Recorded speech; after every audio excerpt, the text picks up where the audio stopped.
ओम और भूमि की कहानी मेल्ट माय हार्ट एपिसोड 40। ओम सुबह ऑफिस जाने से पहले एक दफ़ा भूमि के नानी के घर गया था, पर उसका भूमि के साथ बात नहीं हो पाया क्योंकि वह घर पर नहीं थी, कहीं बाहर गई थी।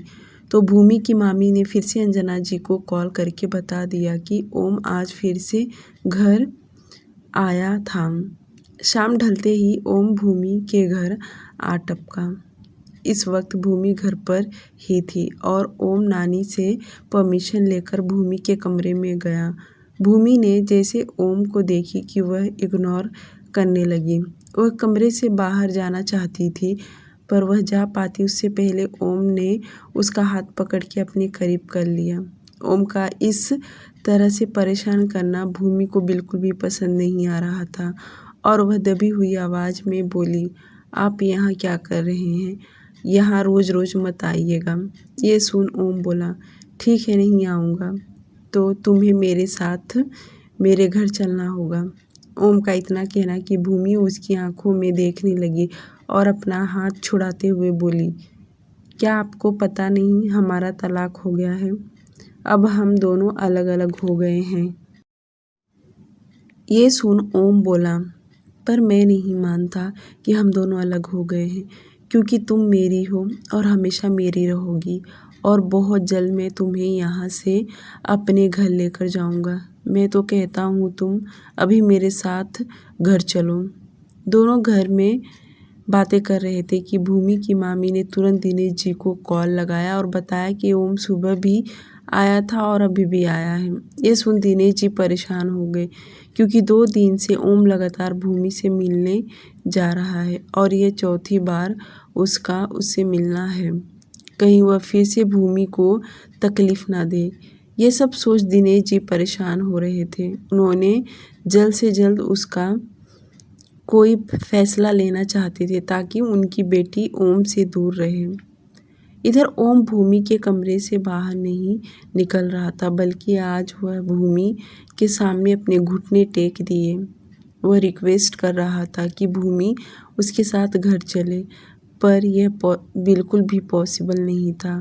भूमि जाकर बेड पर बैठ गई तो ओम उसके बगल में बैठकर उसका हाथ पकड़ रिक्वेस्ट करते हुए कहा, भूमि, तुम ऐसी तो नहीं थी कि तुम मुझसे इतनी नफ़रत करो, पर आज तुम्हें देख मुझे नहीं लगता कि तुम मेरी भूमि हो। मेरी भूमि मेरी सारी बातें माना करती थी। ये सुन भूमि झल्लाते हुए बोली, हाँ नहीं हूँ मैं आपकी भूमि। मर गई है भूमि और बहुत पहले मर गई। अब यह भूमि आपकी नहीं है। बस इस भूमि के अंदर एक सांस चल रहा है, बाकी मेरी मौत बहुत पहले हो गई है। भूमि की बातें सुन ओम चौंकते हुए उसे देखने लगा। ओम आगे बोला, मैं तुम्हारे साथ गलत बिहेवियर नहीं करता, पर तुमने क्या किया? क्यों तुमने मेरे बच्चे को मारा? अगर तुमने ऐसा नहीं किया होती तो आज हमारा बच्चा हम दोनों के बीच में रहता। क्या तुमने सही किया मेरे बच्चे को मारकर? बोलो, क्या तुमने सही किया? आज मुझे तुमसे जवाब चाहिए। तुम मेरे बच्चे की माँ बनने वाली थी और तुमने ही उसे मार दिया। कौन माँ अपने बच्चे के साथ ऐसा करती है? जवाब दो, दो मुझे जवाब। आज मुझे तुमसे जवाब चाहिए। ओम के बातें करने का लहजा बदलते जा रहा था। उसके अंदर अब बहुत गुस्सा आने लगा था, जो देख भूमि डरने लगी, क्योंकि सच में उसने गलती की थी, वरना ओम उस पर हाथ नहीं उठाता। इतना बोलकर ओम 2 मिनट के लिए चुप हुआ। उसके बाद आगे कहा, तुम कैसे बोलोगी, क्योंकि तुमने ही तो उसे मारा है, क्योंकि तुम्हें मुझसे आज़ादी चाहिए था, इसलिए तुमने यह सब किया। तुमने मेरे बच्चे को मारा है, तो तुम्हें इतनी आसानी से तुम्हें नहीं छोड़ूंगा। तुम मेरे बच्चे की कातिल हो। ओम जिस तरह से बोल रहा था, उसकी आंखों में गुस्सा देख भूमि डरने लगी और उसे कहीं ना कहीं सच में रियलाइज़ हो रहा था कि सच में उसने एक बार नहीं बल्कि 2 बार अपने बच्चे को मारा है, जिसका दर्द कहीं ना कहीं उसे भी हो रहा था। पर वह अपने आप को संभालते हुए उंगली पॉइंट करते बोली, मेरे बच्चे को मारने का दुख मुझे भी है, पर उसे मारने के लिए मजबूर आपने मुझे किया। भूमि के मुंह से ये सुन ओम झूठा हंसी हंसते बोला, क्या सच में मैंने तुम्हें मजबूर किया अपने बच्चे को मारने के लिए? मैं तुम्हें जितनी सीधी सादी भोली भाली समझता था ना, तुम उससे कई ज़्यादा तेज़ निकली। न जाने तुम कब से बर्थ कंट्रोल पिल्स ले रही थी। तुमने मुझे बेवकूफ़ बनाया। ओम गोदरेज को तुमने पागल समझा है। मैं नहीं चाहती थी जिस तरह से मैं ज़िंदगी झेल रही हूँ उसी तरह से मेरा बच्चा भी झेले, इसलिए उसे इस दुनिया में नहीं आने दी। अगर आपको इतना ही बच्चे का प्यार है तो आप दूसरी शादी कर लीजिए। दूसरी शादी वाला शब्द सुनकर ओम का पारा ही चढ़ गया और वह हल्के हाथ से भूमि के जबड़े को पकड़ मसलते हुए कहा, माँ तो तुम ही बनोगी मेरे बच्चे का, और बहुत जल्द, और इस बार मैं तुम्हारा ध्यान दूंगा। ओम ने ज़्यादा जोर से उसके जबड़े को नहीं पकड़ा था। उसकी बातें सुनकर भूमि बड़ी बड़ी आंखें करके उसे देखने लगी। ओम ने हल्के हाथ से उसके गाल पर थपथपाते हुए कहा, जाओ खाना खा लो। मैं नहीं चाहता मुझसे दूर रहकर तुम कमज़ोर पड़ो। वैसे भी तुम्हें मेरे पास ही आना है। मैं चाहता हूँ तुम हमेशा हेल्दी रहा करो। भूमि की तो अब बोलती बंद हो गई। वह ओम तिरछा मुस्कुराया और उसका हाथ पकड़ के बाहर लेकर आया। उन दोनों को देख नानी मुस्कुराई और ओम को बैठने के लिए बोली, पर ओम रुका नहीं। नानी से बाय बोलकर चला गया। उसके जाने के बाद भूमि की मामी उसे पूछने लगी, पर भूमि ने कुछ नहीं बताई। दूसरी तरफ मधु अपनी मम्मी को हॉस्पिटल लेकर गई और डॉक्टर ने उन्हें दवाइयाँ दिया और उन्हें आराम करने के लिए कहा। मधु ने महिमा जी को कॉल लगाकर सब कुछ बताई कि वह 2-3 दिन नहीं आ सकती, जो सुनकर महिमा जी मधु को आने के लिए मना भी की। उन्होंने कहा कि वह अपनी माँ का अच्छे से ध्यान दे और किसी चीज़ की ज़रूरत हो तो तुरंत बताए। वैसे तो मधु को किसी चीज़ की ज़रूरत नहीं थी, क्योंकि महिमा जी बहुत अच्छे से शीला जी की ध्यान दे रही थी। विधि को जब पता चला कि मधु 2 दिन नहीं आएगी तो उसे बहुत बुरा लग रहा था। उसने जो सुबह में उसके साथ हरकत की वह सब याद करके बहुत दुखी हो रहा था। पर जो उसने ठान लिया है कि उसे करना है तो करना है, क्योंकि उसे मधु को और तकलीफ़ में नहीं देखना, भले उसे अपने घर वालों के खिलाफ़ क्यों न जाना पड़े। क्योंकि जब से मधु यहाँ आई है तब से लेकर विधि उसे बहुत अच्छे से जान चुकी थी और अपने भाई को तो वो बहुत अच्छे से जानती है। रात होते ही सभी लोग साथ में डिनर कर रहे थे। आज डाइनिंग टेबल पर 4 लोगों को छोड़कर कोई नहीं था। विराज भी देख सकता था कि मधु नहीं है, पर उसने किसी से कोई सवाल नहीं किया और उसे करना भी नहीं था। उसे क्या फ़र्क पड़ता वह रहे ना रहे। विधि खाना खाते वक्त एक नज़र सभी के तरफ देखी जो सब लोग खाने में बिजी थे, तो वह अजीब सा मुंह बनाते हुए बोली, मॉम मधु नहीं है तो कैसा लग रहा? ये सुन महिमा जी तुरंत बोली, मुझे तो बिल्कुल भी अच्छा नहीं लग रहा। पता नहीं उसने खाना खाई होगी कि नहीं। अब सुबह उसे कॉल करूँगी। वैसे मेरी शाम में उससे बात हुई थी। विधि बोली, मॉम पता नहीं क्यों पर वह नहीं है तो मुझे बहुत अच्छा लग रहा। विराज उसकी बातें सुन रहा था पर नज़र उठाकर बिल्कुल भी उसके तरफ नहीं देखा। विधि का इस तरह कहना कि महिमा जी आंख दिखाती हुई बोली, क्या मतलब? तुम कहना क्या चाहती हो? उसके होने से तुम्हें कोई दिक्कत हो रहा था क्या? महिमा जी बहुत सीरियस होकर बोल रही थी, जो सुनकर विधि अपना हाथ आगे करते हुए बोली, नहीं नहीं मॉम, ऐसी बात नहीं है। पता नहीं क्यों, पर आज मुझे ऐसा लग रहा है कि वह नहीं है तो अच्छा है। विधि के कहे हुए शब्द महिमा जी को बिल्कुल भी अच्छा नहीं लगा, पर उन्होंने विराज के सामने कुछ कहा नहीं। उन्हें ऐसा लगा कि अगर वह कुछ बोलेंगी तो विधि कहीं और ना बोले, जिससे विराज को मधु को यहाँ से निकालने का मौका मिल जाएगा। इसलिए वह चुपचाप खाने लगी। विराज डिनर करने के बाद जब अपने कमरे में गया तो विधि उसे बहुत ध्यान से देख रही थी। थोड़ी देर वह वहीं बैठी रही।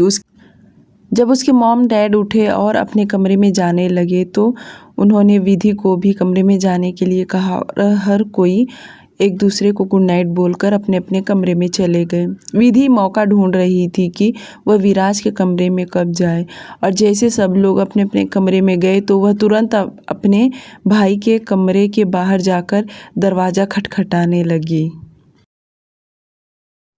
दरवाज़ा पहले से ही खुला था, जो देखकर विधि अंदर चली गई और अंदर जाते ही उसने अपनी नज़र चारों तरफ घुमाई, पर उसे अपने भाई कहीं नज़र नहीं आया। वह तुरंत बाहर निकली और स्टडी रूम में गई तो देखी विराज हाथ में फाइल लेकर कोई डॉक्यूमेंट देख रहा था।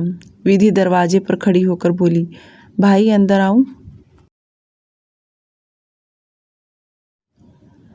आवाज़ सुनकर विराज ने सामने देखा। विधि को यहाँ देख वह समझ गया कि उसे क्या बात करना है। वह उसे अंदर आने के लिए कहता कि उसके पहले ही विधि उसके सामने आके खड़ी हो गई। विराज फाइल बंद करते हुए कहा, क्या तुम्हें नींद नहीं आ रहा? हाँ भाई, आपने सही कहा, मुझे बिल्कुल भी नींद नहीं आ रहा जैसे आपको नींद नहीं आ रहा। मुझे माफ़ कर दो भाई, आज मुझे आपकी तकलीफ़ समझ में आ रहा है। आप किस तरह उस 2 टके की लड़की को झेल रहे हो। भाई सच कह रही हूँ, मुझे अब इस लड़की से चिढ़ मच गया। हद तो उस दिन हो गई जब मैं और वह मॉल एक साथ गए, तब जाके मुझे समझ में आया यह लड़की कितनी सस्ती है। सस्ती मतलब बेकार, कचरा। विराज रिलैक्स होके बैठ गया क्योंकि वह देखना चाहता था कि उसकी बहन के दिमाग में आखिर चल क्या रहा है। विधि का बोलना जारी था, पता है भाई, मुझे कब उससे नफ़रत हुआ जब मॉम मेरे हिस्से का प्यार उसे देने लगी। भला कौन लड़की नहीं जलेगी। सुबह में देखा मॉम कैसे उसकी साइड ले रही थी। उन्हें मुझ पर गुस्सा आ रहा था। मुझे मधु से नफ़रत होने लगा है। दिल तो करता है उसकी जान ले लूँ, पर मैं ऐसा नहीं कर सकती। क्यों? तुम क्यों नहीं कर सकती? विधि को यकीन नहीं हो रहा उसका भाई को चिल्लाने के बजाय इतना रिलैक्स होके बोल रहा है। विधि को अब और गुस्सा आने लगा और वह भड़कने के लिए आगे बोली, भाई मुझे कुछ नहीं पता, बस ये लड़की मुझे इस घर में नहीं दिखनी चाहिए। अगर आप कुछ नहीं करेंगे तो पता नहीं मैं उसके साथ क्या करूँगी। क्या करोगी तुम उसके साथ? विराज आंखें छोटी करते हुए उसे देखने लगा। विधि आगे बोली, पता नहीं क्या करूँगी, पर जो दिल करेगा वह उसके साथ करूँगी, जिससे वह हमेशा के लिए हमारे घर से दूर चली जाएगी। अगर किसी को पता भी चला तो आप मुझे बचा लेना बस। विराज को विधि के ऊपर बहुत गुस्सा आया, पर उस पर गुस्सा नहीं निकालना चाहता था। वह समझ गया कि अगर वह उसे डांट लगाएगा तो मॉम की तरह मुझसे भी नफ़रत करेगी।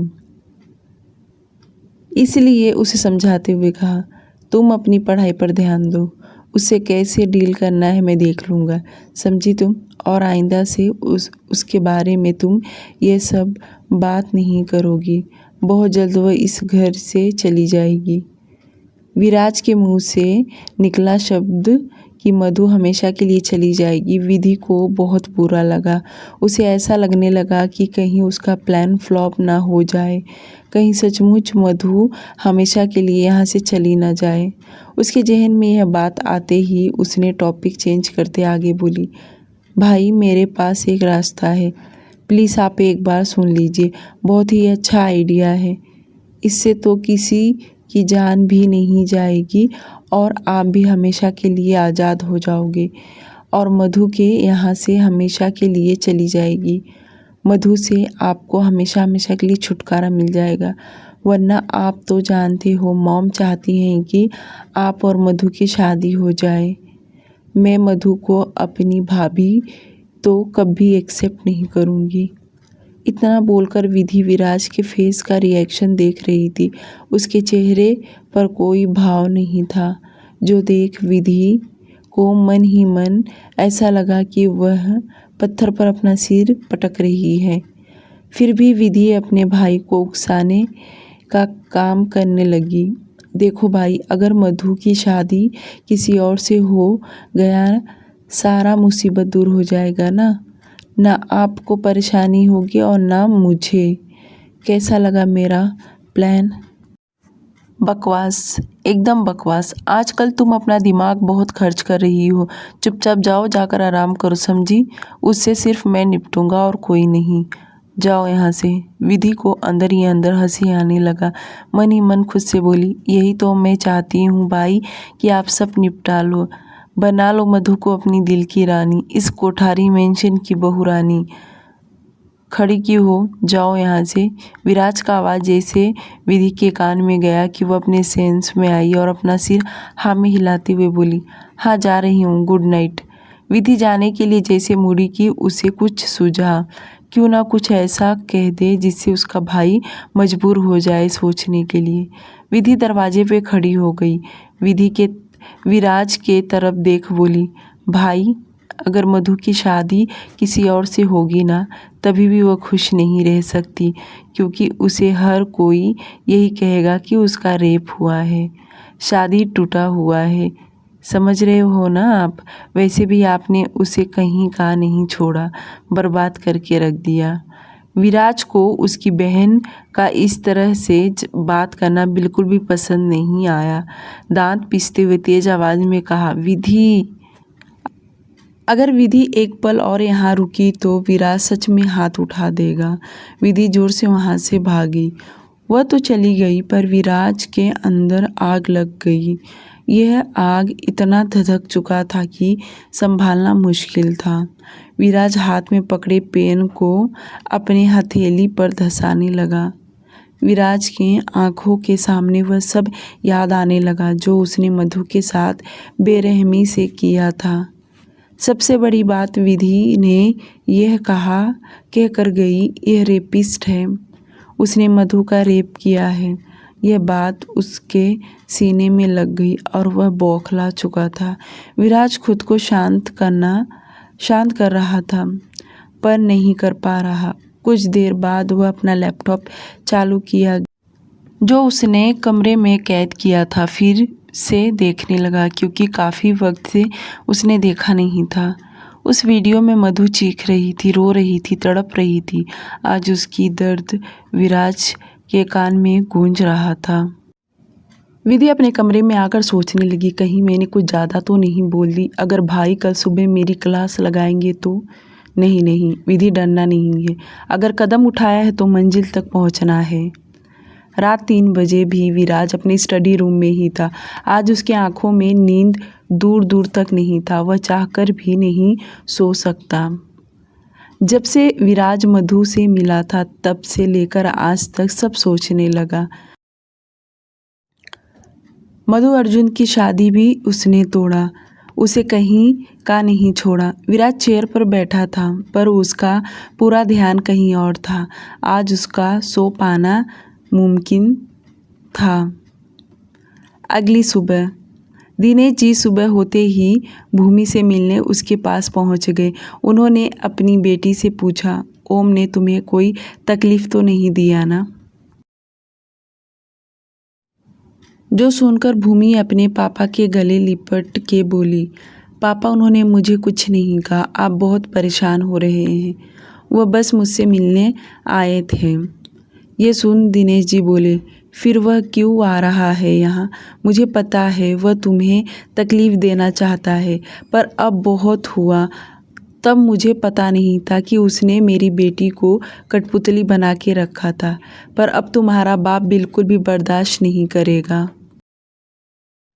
अंजना जी अपनी बेटी को गले लगाकर खूब रो रही थी, क्योंकि दिनेश जी ने फैसला किया था कि वह अपनी बेटी को सबसे दूर भेज देंगे, ताकि ओम उसे कभी ढूंढ ना पाए। ओम से जितना उनकी बेटी दूर रहेगी उतना ही अच्छा रहेगा। वह अब नहीं चाहते थे कि उनकी बेटी ओम को अब याद करे। आज ही वह अपनी बेटी को कश्मीर भेजने का सोच लिया। मामा मामी नानी को भी तकलीफ़ हो रहा था कि भूमि चली जाएगी। भूमि अब खुश रहे, अपनी ज़िंदगी की नई शुरुआत करे, और वह तभी ही कर सकती है जब वह ओम से दूर रहेगी। दिनेश जी ने आज शाम का टिकट कश्मीर जाने के लिए निकलवा दिया और उसे छोड़ने के लिए उसके मामा जाने वाले थे और नानी भी जाने वाली थी, क्योंकि भूमि और नानी दोनों कश्मीर रहने वाली थी। क्योंकि नानी का मायका कश्मीर में था और वहाँ उनकी पूरी फैमिली थी। वहाँ फलों का उनका बहुत बड़ा बगीचा का काम था। भूमि जाना तो नहीं चाहती थी, पर सबके कहने पर हाँ भर दी।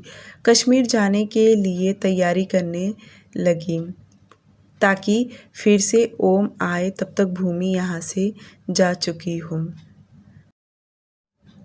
दूसरी तरफ मधु अपनी मम्मी को हॉस्पिटल सुबह लेकर गई थी, एक बार फिर से चेक करवाने, ताकि वह अच्छे से ठीक हो जाए। दोपहर में मधु ने खाना बनाई, तीनों मिलकर खाना खाए। फ्लैट बहुत अच्छा था। शीला जी दवा खाने के बाद सो गई थी। मधु और रवि दोनों बातें करने लगे। भाई बहन बहुत खुश थे, दुनिया भर की बातें कर रहे थे, साथ में टीवी भी देख रहे थे।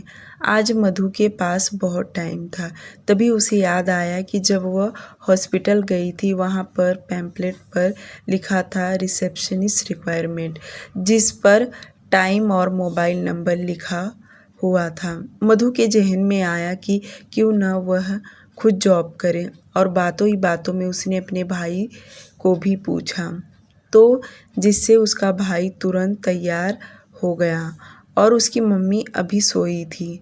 जब शाम हुआ शीला जी उठी तो मधु ने अपनी माँ से भी बोली, मम्मी मैं जॉब करना चाहती हूँ, ऐसे भी दिन भर बैठी रहती हूँ, जॉब करूँगी तो कुछ सेविंग हो जाएगा।